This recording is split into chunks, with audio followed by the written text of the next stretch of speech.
Ladies and gentlemen, I am proud to welcome Dr. Raghuram Rajan. Sir, the entire eyes are on you and your words.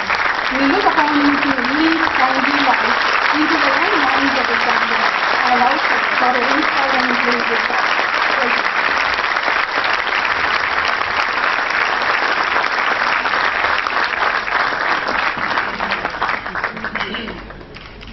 Shri Sami Somaya, Ilaben, Shri Bhushan Diwan, Shri Ranganathan, distinguished ladies and gentlemen, and dear students, and of course my friends from the press.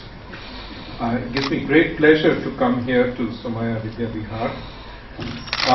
Let me at the outset say to friends in the press who are waiting for me to say something interesting that I really see this as an interaction with students and faculty, and it's not a place where I want to say anything about inflation, interest rates, and all the other things that you're interested in.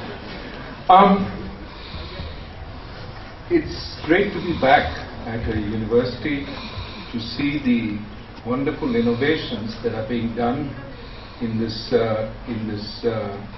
institute. It was just amazing to see what the students are capable of. And it tells us once again that the role of a university is not really to teach you what to think. Teaching you what to think lasts a few months after you leave.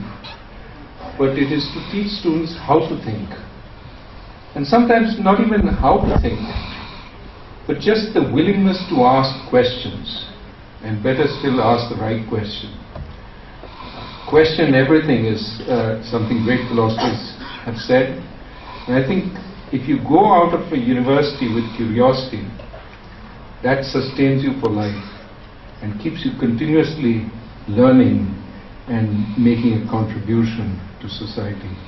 So I'm very glad that from what I've seen, students are full of that kind of ambition, and I wish you very well in all the endeavors that you're undertaking, ranging from technology, the chess playing machine that I saw for the blind, or the car that seems to be able to climb down stairs. I didn't risk coming down that car, but I understand it works well.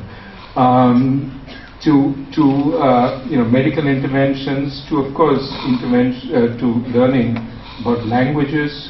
We saw an invocation in Sanskrit, an attempt to keep alive India's ancient languages.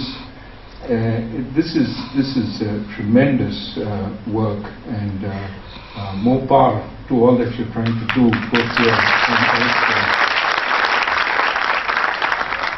Now, while I was thinking about what I'd talk about, it seemed to me that something that, since I just gave a lecture yesterday at the IBA FICCI conference on the Indian economy, I thought what I'd spend some time today on is what's happening outside in the global economy. And the point of what I want to say is really that economic policies are rarely what the textbooks say. And I'm sure we have some students of economics here, and the textbooks are all very clear about what one should do in different situations. But really the world, for one, is more complicated in terms of analyzing what is going on. But even if solutions are clear, it's not clear that there is often political will to do what is necessary to undertake those solutions. And sometimes we end up doing what is easy and what is convenient rather than what is necessary and what is hard. And that's why the field of economics used to be known as political economy. And I think it's high time we went back to call it political economy. So let me talk about what I think is going on. What we've had in the West is a very, very slow recovery from the crisis. Now, this is surprising because typically the faster you fall, the faster you recover in terms of growth. And if it's one part of the wheel going down, should be the other part of the V going up. But what we've had is a sharp fall in growth and then a very, very gentle recovery. In fact, some European economies are still not back to where they were before the crisis, and others have just made it there. So what's going on? And this is where immediately you have 4 or 5 different explanations. And the standard explanation stems from an explanation which emerged during the Great Depression, which was the Keynesian view, that what's happened is demand has collapsed and we have to revive demand. And because the private sector is too shell-shocked, industrialists don't want to invest, people don't want to buy because they don't have jobs, we have to prime the pump. We have to start activity going. How do we start activity going? We start by the government spending. So let's do large budget deficits, get spending up. Once we get spending up, things will start picking up, and we'll be back to growth. Well, a number of countries ran large budget deficits, whether they wanted to or not, they had to, and it didn't make so much of a difference in terms of growth. Now, the Keynesian response is, you didn't do enough, you have to do more. Of course, many countries have spent a lot. In Japan, which has been in a virtual crisis from 1990, today owes 2.5 times its GDP. That's its national debt, because it has been spending again and again and again, but still not got the economy into sustained growth. So is it just government spending? There's another facet to that some people argue. Well, it's not just government spending, it's that there are a lot of highly leveraged individuals, highly leveraged corporations, there are even governments that have a lot of debt. And the real problem is too much debt. This is what Irving Fisher, another great economist during the Depression, called the debt deflation problem. That is, if you have a lot of debt, it's very hard for you to go out and spend because you've borrowed too much. You don't spend, prices fall, and the real value of your debt, remember your debt is denominated in dollars or rupees. If prices start falling, effectively you have to pay more in terms of actual value when you repay, so your debt burden goes up. So this is what Irving Fisher called the debt deflation theory, and he argued this was responsible for a lot of the slow growth during the Depression. And this is what a number of economists today say, well, this may be the problem. What we have to do is try and reflate the economy through monetary mechanisms. Let us pump money into the economy. And so a number of central banks across the world have run extremely accommodative monetary policies. Interest rates are close to zero, but they haven't stopped at that. They've actually printed money to buy a variety of assets. This is called quantitative easing. And the idea is the more we spend, the more we can get prices to start moving up. We can get some inflation. Inflation will push down the value of debt, but even without that, it can push up the economy. Problem, of course, is even this. Maybe we have avoided a great deflation. We will never know, but we certainly haven't got a lot of inflation in industrial countries. The euro area's inflation is about 0.5%. In the US, it's 1.5 to 2%. We haven't got high inflation, and growth is still very tepid. So the traditional solutions of stimulus don't seem to be working, but of course the diehards will say you haven't done enough. And of course there's no answer to that. Whatever you do, you haven't done enough until it works. That's not necessarily scientific, because that's something you can say of anything. The alternative view of what's going on in the West is that the real problem was the underlying difficulties in growth were there even before the Great Recession. That there were problems in growth, growth was too slow, and that was masked by a binge of borrowing.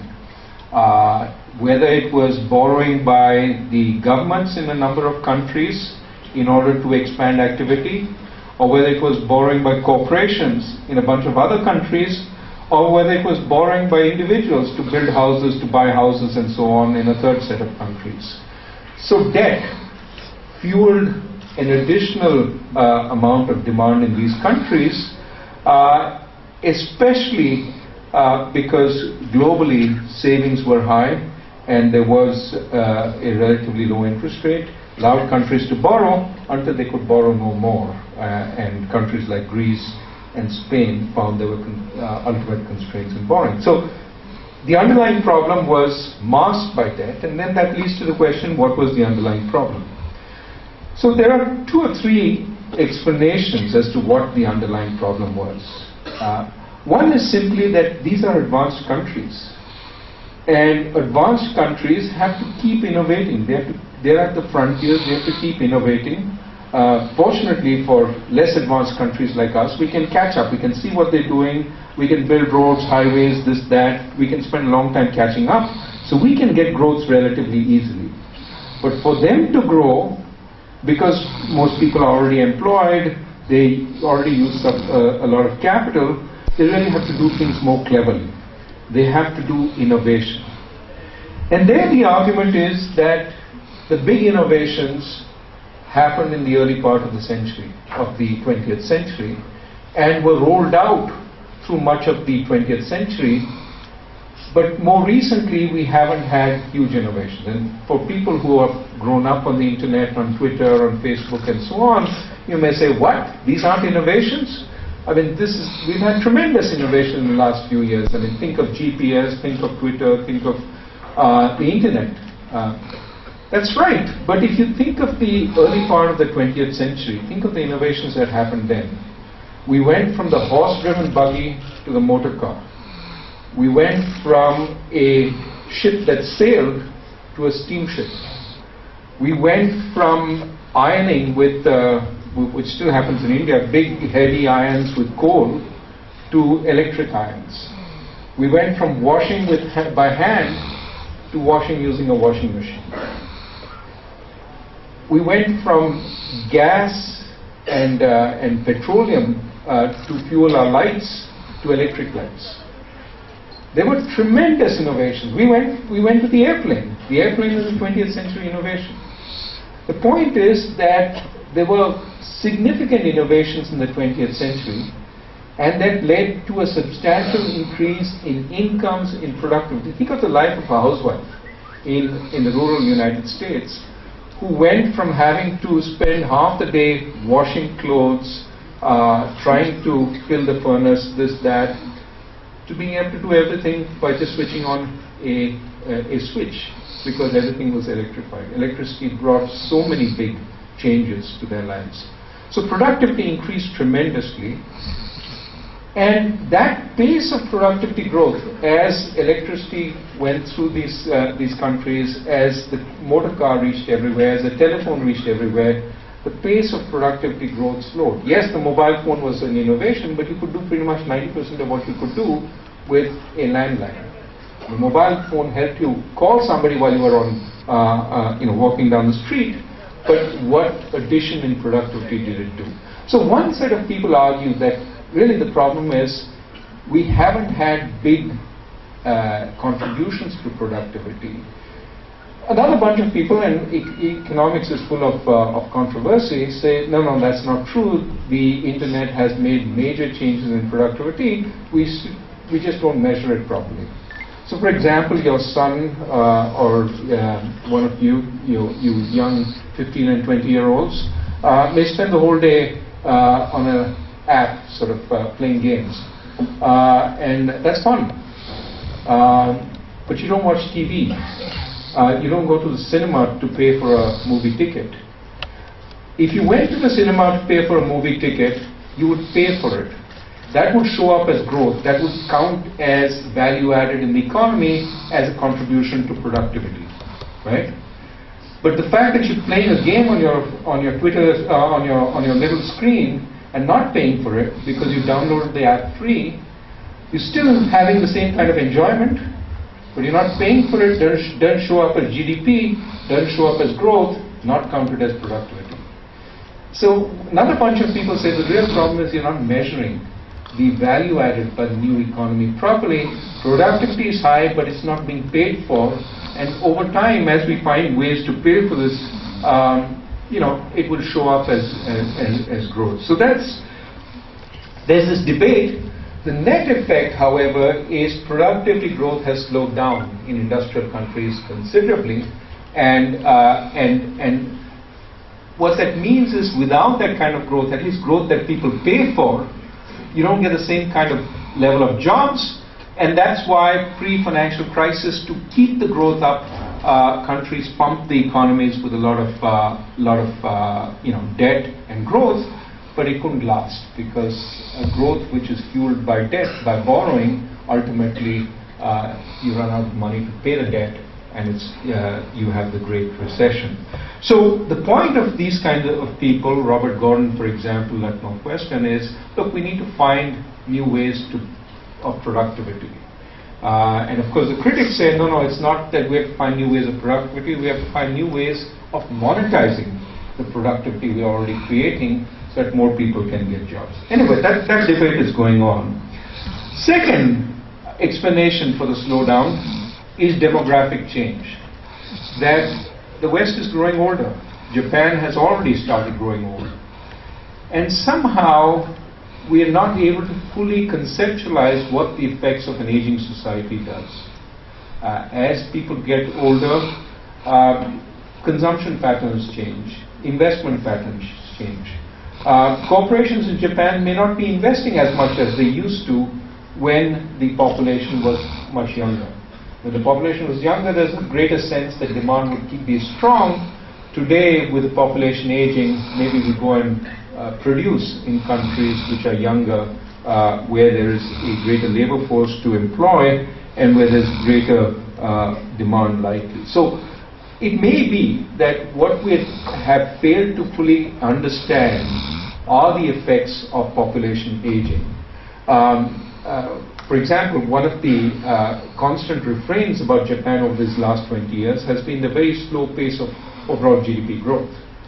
But if you look at the fact that Japan's labor force has also been shrinking over this period, as people get older and leave the labor force, Japan should be producing less. And in fact, when you adjust for the fact that labor force is shrinking, Japan is not doing badly at all. But there is a sense of malaise about the once vibrant country, that somehow it's not holding up, it's not standing up to its place in the global economy, and some of that may have to do with population aging. And the question is, do we fully understand all the effects of population aging, and some of them may be showing up in the slow growth of industrial countries. A third explanation is inequality, and some of you may have read Thomas Piketty's very popular and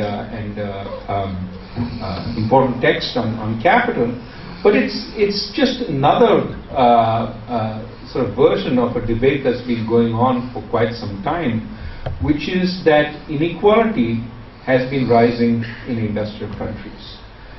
And one way to think about it is think about the jobs that used to be there in a typical industrial country. And I want you to conceptualize a 2x2 matrix. Think of on the vertical, on the x-axis, if you will, we have jobs that are routine and jobs that are not routine. Okay? And on the y-axis, we divide it into jobs that are skilled and jobs that are not skilled. Now, typically, there were jobs in each one of these boxes. Think of a routine but skilled job, the job of a clerk. You have to have some skills, knowing which side of the balance sheet you put down the numbers to make the books match, etc. But it's fairly routine. Basically, this can be a debit or a credit. The people who work in insurance companies adjusting claims. Lots of these jobs used to be there, earning middle-class salaries. Then there used to be the skilled non-routine. We all know what that is, a doctor, a consultant. The job requires lots of skills, but it's not routine. Every new case is different. And then you have the routine, unskilled jobs. Think of a factory worker putting bottle caps, one bottle cap after the other. It's the same routine job, doesn't require tremendous skills. And then you have the unskilled but non-routine. Think of a gardener.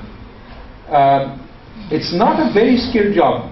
There are very skilled gardeners. I don't want to disrespect them, but there are routine gardener jobs.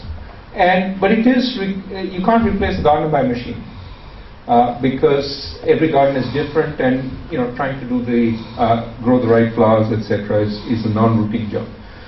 What's been happening in the United States and in other countries of the West is that whatever is routine, whether it be skilled or unskilled, is disappearing.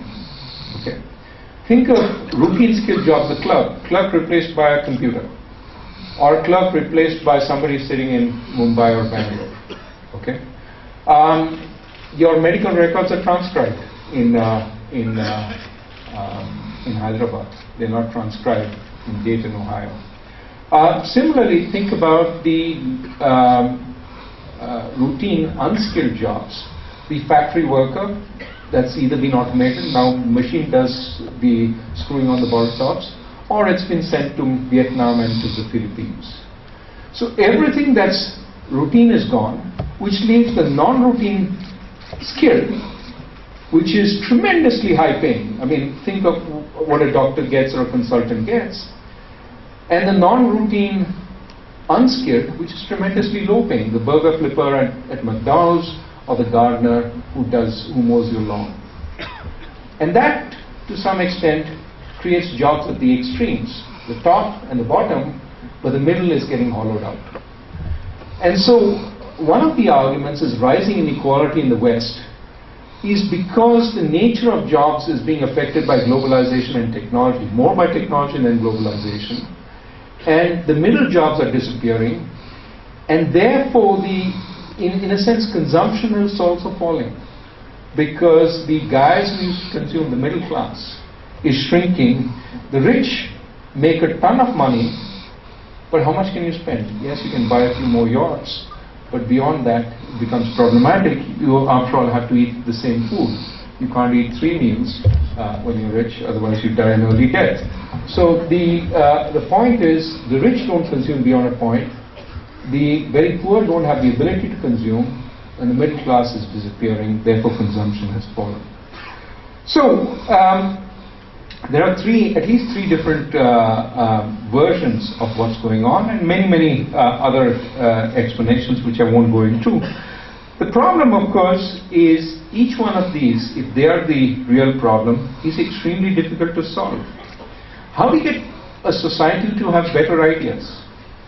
How do you get a society to implement those ideas in a better way? Yes, you create a vibrant society. The United States is as vibrant as one can get, but still it's not, doing as much as is needed. How do you deal with the problem of aging? How do you create the institutions to manage that? Certainly people are working longer, people are staying in the labor force longer, and you sort of have to alter institutions to enable that to happen. But still, it's extremely difficult to deal with all the consequences. And with the problem of routine jobs going away, well, you want to push everybody from the unskilled non-routine to the skilled non-routine kind of job. But that requires education. And education of the kind that you're getting here is difficult for the following reason. Not so much that we can't create educational institutions. Of course, creating a good educational institution is extremely hard. But more difficult is the deprived. By the time they come to the educational institutions, are have a very great difficulty in coping with education. In the West, the child who comes from a ghetto and has not had the ability to go to a good school, has not had adequate nutrition, has not had even parents who tell them how to read and push them to read and learn at an early age, they fall further and further behind. And therefore, regardless of how good quality schools you may create, and there is a lot to be desired there, just the family background, the community background itself makes it very hard for them to compete. So what you really need is a solution which goes not just across educational institutions, but across communities, revitalizes communities and gets them to focus on the need for skill building, but that's much harder. Bottom line, I think, and I don't want to go on too long, is that the underlying problems are really very difficult to fix. They used to be the problems, and this is what I keep saying in the West when I speak. They used to be problems that emerging markets have. The problems of how to generate growth, the problems of how to educate your population, the problems of how to create the right institutions to deal with change. They are problems we have as an economy today, India has. But they are problems the West thought it was done with. It had created decent institutions. It had created good educational institutions. They weren't problems they had to deal with once again. And now they have to confront them once again, and it takes many years to deal with them. Most societies don't have patience to wait for those many years. I don't want growth 5 years from now, 10 years from now. I want growth today.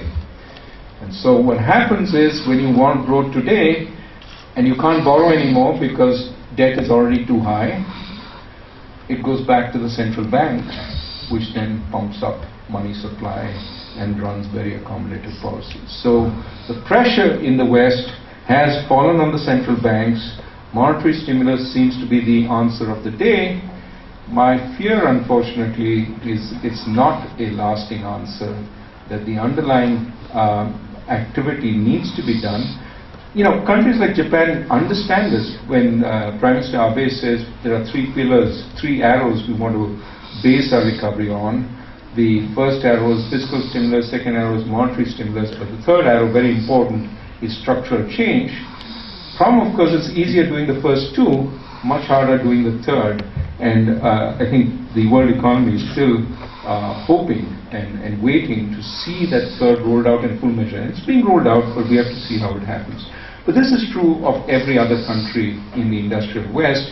They need to undertake structural reforms also, and they can't rely only on stimulus. Unfortunately, stimulus is easier, and the consequences of that kind of stimulus come into our countries. Last point, of course, with these easy monetary policies across the world, we've had a lot of money coming into our economies. India has benefited from having a lot of money flow in because of the easy policies there.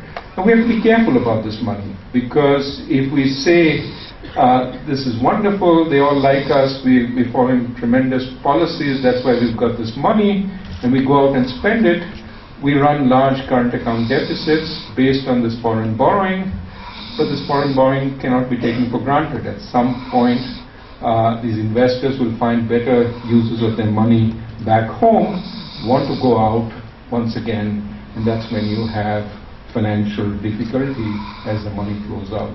So we have to be very careful about spending, because financial conditions will change.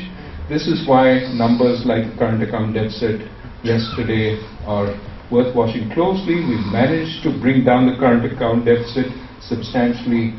We are limiting our reliance on foreign debt, and it's important we keep it this way. We manage the economy in a way that is careful, that is circumspect, because that is the only way that we ourselves can continue doing what we need to do, and hope and pray that the industrial West will do what they need to do. Let me stop there. Thank you very much.